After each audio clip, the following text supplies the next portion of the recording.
Perdana Menteri Hal Ehwal Agama dengan wajah yang segar, yang baru, yang efisien, yang proaktif. Perlu ada kebersamaan dan kesatuan dan fikiran dan tindakan. Masa hadapan boleh dikawal dan dibentuk selari dengan matlamat dan kehendak masyarakat, dengan izin dan kehendaknya, yakni Allah Subhanahu wa Ta'ala. Maka itulah yang telah ditegaskan oleh Ziauddin Sadar, seorang sarjana Pakistan British, dalam sebuah bukunya. Dalam konteks ini, masa depan yang cemerlang adalah bermula dengan perkhidmatan dan urus tadbir agensi-agensi agama yang pantas, cekap, proaktif dan berkompetensi tinggi. Dari situlah masyarakat mampu dibentuk dan dicorakkan dengan nilai-nilai ukhrawi yang jitu. Kad laporan bulanan ini adalah salah satu usaha kami untuk menampilkan bentuk transformasi baharu dalam institusi pentadbiran hal ehwal Islam di peringkat persekutuan. Masyarakat awam, terutamanya umat Islam, perlu tahu apa yang dilaksanakan bagi manfaat mereka. Setiap sen yang dibelanjakan adalah amanah rakyat. Setiap sen yang kami ada, di situ ada hak rakyat untuk dimanfaatkan bagi maslahah mereka. Inilah yang saya selalu tekankan kepada semua agensi di bawah kami. Kami telah melancarkan kad laporan Mac April 2020 yang boleh saudara-saudari muat turun melalui kod QR yang disediakan. Pada bulan Mac 2020, kita dikejutkan dengan wabak COVID-19 yang membawa kepada perintah kawalan pergerakan PKP sehingga April 2020. Ringkasnya, ia berfokus kepada kebajikan setiap lapisan masyarakat yang berada di Malaysia, sama ada warga negara maupun bukan warga negara. Begitu juga beberapa usaha awal perubahan sistem urus tadbir Islam di peringkat persekutuan. Saya rangkumkan kesemuanya dalam dua kluster, iaitu pertama pentadbiran Islam dan kedua impak sosial yang nisbah 90% dan impak sosial dan 10% pentadbiran Islam. Untuk bulan Mei 2020, kita memasuki bulan Ramadan dan semestinya ia lebih mencabar, terutamanya bagi rakyat Malaysia yang terkesan dalam tempoh PKP dan Perintah Kawalan Pergerakan Bersyarat. Program COVID-19 yang bermula pada 18 Mac 2020 tetap diteruskan di seluruh Malaysia. Seingatan saya, Sabtu Minggu, Yang Berhormat Timbalan Menteri berulang alik ke Kelantan bagi menguruskan program musaadah COVID-19 di sebelah pantai timur. Alhamdulillah, sehingga Mei 2020, bantuan daripada agensi di bawah Jabatan Perdana Menteri Hal Ehwal Agama dianggarkan telah mencapai 196.3 juta ringgit Malaysia dengan 10 kelompok besar sasar, iaitu orang asli, asnaf, barisan hadapan, pelajar OKU B40, mu'allaf, rakan jalanan, bukan Muslim dan warga negara asing yang berada di Malaysia. Inisiatif terbaru seperti program pembiayaan ITK bermula RM5,000 hingga ke RM50,000 diwujudkan hasil usaha-sama BAN Islam, Majlis Agama Islam Wilayah Persekutuan dan SME Corporation bagi membiayai usahawan mikro dan asnaf yang kehilangan pendapatan akibat wabak COVID-19. Hal ini juga telah dimainperanankan dengan besarnya oleh BAN Negara Malaysia. Prihatin dengan kekangan PKP dan PKPB, platform e-dagang si masa MAI yang diterajui oleh Yayasan Pembangunan Ekonomi Islam Malaysia YAPIM tampil dengan wajah baharu pada Mei 2020 sejak mula dilancarkan pada 2018. Ia adalah satu inisiatif pasaran atas talian online yang membuka peluang perniagaan secara atas talian online kepada pelbagai pihak yang berminat dengan menyediakan asas jaringan dan rantaian bekalan dalam memasarkan produk dan perkhidmatan mereka.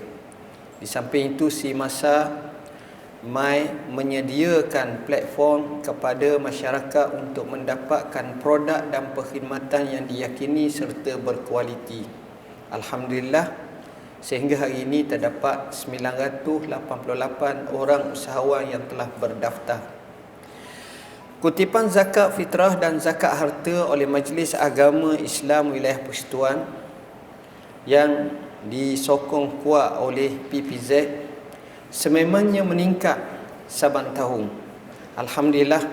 Begitu juga kutipan zakat fitrah dan zakat harta oleh Pusat Peringatan Zakat Wilayah Persekutuan melonjak naik sehingga 1,100.06% bagi zakat fitrah dan 8.5% bagi zakat harta. InsyaAllah zakat ini akan dibelanjakan dengan penuh berhemah dan diserahkan seadilnya kepada 8 kelompok asnaf yang berhak. MyCare COVID-19 yang merupakan inisiatif kerjasama Jabatan Perdana Menteri Hal Ehwal Agama, Kementerian Pembangunan Wanita, Keluarga dan Masyarakat dan Kementerian Perumahan dan Kerajaan Tempatan memfokuskan kepada kaunseling, nasihat undang-undang dan bimbingan keagamaan bagi kes-kes melibatkan keluarga, sosial dan komuniti. Saya difahamkan oleh JAKIM, jumlah panggilan kedua tertinggi adalah berhubung masalah rumah tangga semasa PKP. Ini menunjukkan perlu lebih banyak usaha dijalankan bagi merawat hal tersebut. Jabatan Kemajuan Islam Malaysia JAKIM dan Jabatan Kehakiman Syariah Malaysia JKSM selaku agensi di bawah kami telah menjalankan khidmat yang diberikan dengan sebaiknya dalam ruang lingkup kuasa yang ada. Ada beberapa lagi laporan-laporan menarik dan kami ketengahkan bagi laporan bulan Mei ini seperti laporan dapur it'am dan aktiviti-aktiviti sepanjang Ramadan oleh Jabatan Agama Islam Wilayah Persekutuan Jawi. Begitu juga SOP salat berjemaah, salat Jumaat dan salat Hari Raya, Aidilfitri serta tata cara kursus pra-perkahwinan Islam KPPI di seluruh Malaysia yang disediakan oleh JAKIM. Sedari-sedari boleh rujuk dalam kod QR yang telah disediakan. Dalam masa yang sama, alhamdulillah, Allah Subhanahu Wa Taala telah mempermudahkan bagi kami untuk mewujudkan sebuah platform bagi menyampaikan info-info semasa berhubung Jabatan Perdana Menteri Hal Ehwal Agama, iaitu www.mira.gov.my. Ini adalah pertama kali dalam sejarah kerajaan Malaysia ada sebuah web khas bagi menteri di Jabatan Perdana Menteri Hal Ehwal Agama. Ini menzahirkan kesiapsiagaan kami di Jabatan Perdana Menteri Hal Ehwal Agama dan seluruh agensi yang bernaung di bawahnya untuk bergerak demi masyarakat dan negara. Dalam tempoh hampir 100 hari kami berada di sini, inilah yang kami persembahkan kepada umat Islam dan seluruh rakyat Malaysia. Anda semua akan menyaksikan lebih banyak lagi pembaharuan yang akan kami jalankan dari semasa ke semasa. Kita tidak ada banyak masa. Suka untuk saya meminjam kata-kata Imam Hasan Al-Banna, al-wajibatu aksaru minal awqat. Kewajipan yang tertaklif ke atas kita lebih banyak daripada masa yang kita miliki. Saya ingin mengajak saudara dan saudari untuk menghadiri sidang media 100 hari Menteri di Jabatan Perdana Menteri yang akan diadakan pada 17 Jun 2020. Ada sesuatu yang akan saya umumkan kepada semua. Terima kasih kepada semua yang terus bersama-sama kami membina Malaysia agar menjadi sebuah negara yang baik dengan rahmat Tuhan yang Maha Pengampun. Baldatun tayyibatun wa rabbun ghafur. Malaysia adalah negara kita dan kitalah yang akan mencorakkannya. Bersama-samalah kita mendoakan agar Malaysia yang kita bina bersama ini berada dalam lembayung rahmat dan inayah Allah Subhanahu wa taala. Saya dengan lafaz bismillahirrahmanirrahim melancarkan laman web resmi Menteri di Jabatan Perdana Menteri Hal Ehwal Agama. Wabillahi taufiq wal hidayah. Wassalamualaikum warahmatullahi wabarakatuh.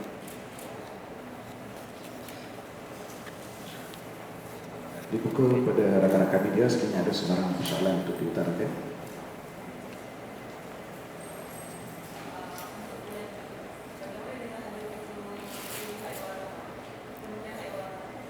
Untuk bulan Jun, InsyaAllah kita sejujurnya hampir sabang hari kita berbincang dan kita cuba melihat, mengemaskinikan dan mengambil pandangan-pandangan daripada agensi-agensi yang menjadi pemain utama serta denyut nadi rakyat.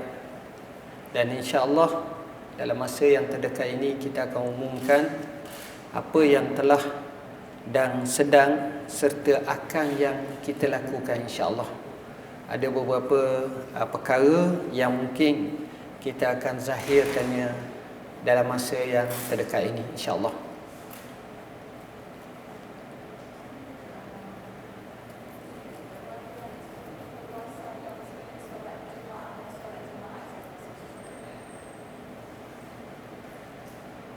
Okey. Dalam isu ini insya-Allah satu kenyataan rasmi akan kita kemukakan selewat-lewatnya pada hari Khamis ini insya-Allah untuk menjawab sebarang bentuk kemeluh dan juga persoalan-persoalan berkenaan salat jemaah kerana kita di Malaysia mempunyai tertib yang tersendiri dan kita buat melalui perbincangan secara khusus dan rasmi dengan pelbagai pihak yang berautoriti dan ada kena-mengena dengan dasar-dasar yang hendak diputuskan. InsyaAllah dalam masa hari Khamis ni kita akan cuba umumkan.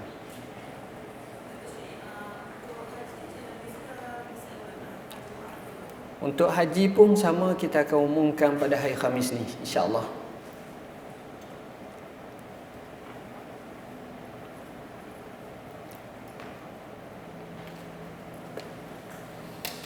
Okey, saya rasa sekadar itu dulu. Majlis terusnya mempersilakan Berhormat Menteri untuk melancarkan pelancaran web resmi Menteri di Jabatan Perdana Menteri. Ambil teknis scan QR code dekat skrin. Okey. Scan dekat QR. Datuk duduk sini je. Pasal dia nak ambil gambar kat sini. Okey. Oh, sepatnya. Okey.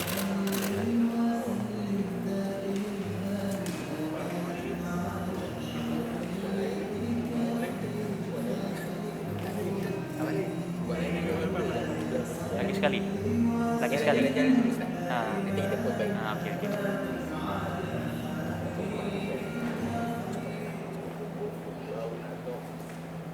Lagi sekali dia pun minta buat. Boleh ada yang di logo yang yang awal tadi. Mira tadi. Yang ada Mira.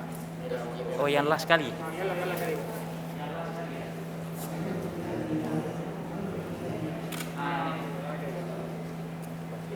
Yang ni ke? Okey. Tak, Datuk nak buat apa? Datuk scan. Okey. Action je.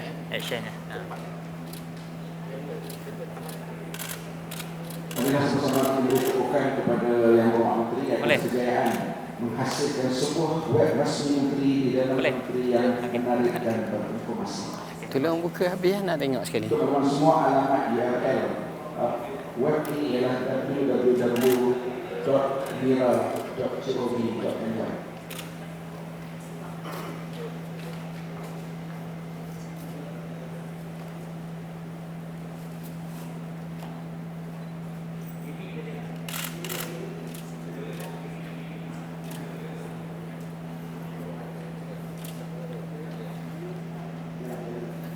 Okey. Dia setakat tu je? Ada. Kena sekali lagi kot. Tidak. Ini memang dipakai boleh dah.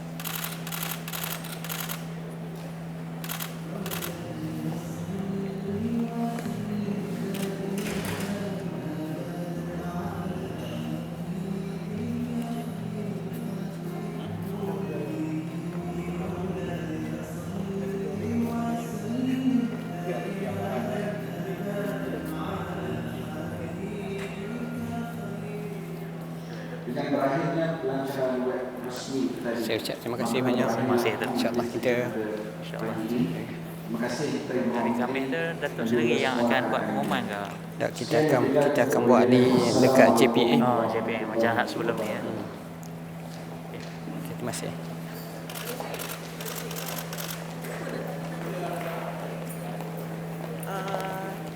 Yang zakat fitrah tu apa punca dia jadi yang melonjak jadi banyak? Yang pertama sekali Kalau boleh kita jarak sikit lah. Jarak. yang menyebabkan zakat fitrah melonjak kerana kita masa tu PKPB jadi kita menggunakan online dan kita mempunyai kempen dan promosi yang begitu aktif dan kuat daripada semua pihak, terutamanya laman web, begitu juga dengan Facebook, Insta, iaitu yang menyebabkan melonjak dan kita cuba memudah carakan. Dengan sebab itu kesannya cukup besar. Datuk pernah tak dia melonjak naik banyak? Belum pernah. Kalau di wilayah Peristiwa itu kali pertama.